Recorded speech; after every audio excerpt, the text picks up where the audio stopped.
அண்மை செய்தியை பார்த்துக் கொண்டிருக்கிறோம்.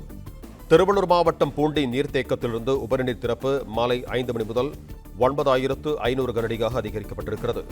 இது தொடர்பான கூடுதல் விவரங்களோடு இணைகிறார் எமது செய்தியாளர் பாலாஜி. வணக்கம் பாலாஜி, உங்களிடம் இருக்கும் தகவல்கள் சொல்லுங்க. வணக்கம். சென்னைக்கு குடிநீர் வழங்கும் முக்கிய ஏரிகளில் பங்கு வகிக்கும் பூண்டி சத்தியமூர்த்தி நீர்த்தேக்கம் அதன் முழு கொள்ளளவை எட்ட உள்ளது. இந்த நிலையில் நேற்று முதல் திருவள்ளூர் மாவட்டத்தில் பலத்த மழையானது பெய்து வருகிறது. மேலும் குறிப்பாக பள்ளிப்பட்டு பகுதியில் நேற்று பெய்த 24 மணி நேரத்தில் பெய்த 15 சென்டிமீட்டர் மழையானது பெய்தது. இதன் காரணமாக பூண்டிக்கு நீர்வரத்தை அதிகரிக்கும் பகுதிகளில் நீர்பிடிப்பு பகுதியிலிருந்து நீர்வரத்தானது பூண்டி ஏரிக்கு அதிகரித்து வந்து கொண்டிருக்கிறது.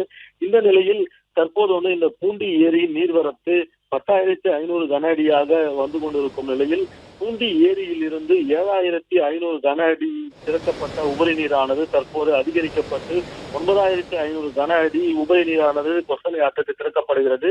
இதன் காரணமாக கொசலை ஆற்று கரையோர மக்கள் பாதுகாப்பாக இருக்கும்படியும் ஆற்றில் யாரும் இறங்கவோ குளிக்கவோ வேடிக்கை பார்க்கவோ செல்ஃபிகள் எடுக்கவோ வேண்டாம் எனவும் மாவட்ட ஆட்சியர் பிரதாப் வெள்ள அபாய எச்சரிக்கை விடுத்துள்ளார். தற்போது இந்த பூண்டி ஏரியில் இருந்து திறக்கப்பட்டு வரும் இந்த உபரி நீரானது மேலும் நீர்வரத்து அதிகரிக்கப்பட்டால் நீர் திறப்பும் அதிகரிக்கப்படும் என பொதுப்பணித்துறை அதிகாரிகள் தகவல் தெரிவித்துள்ளனர்.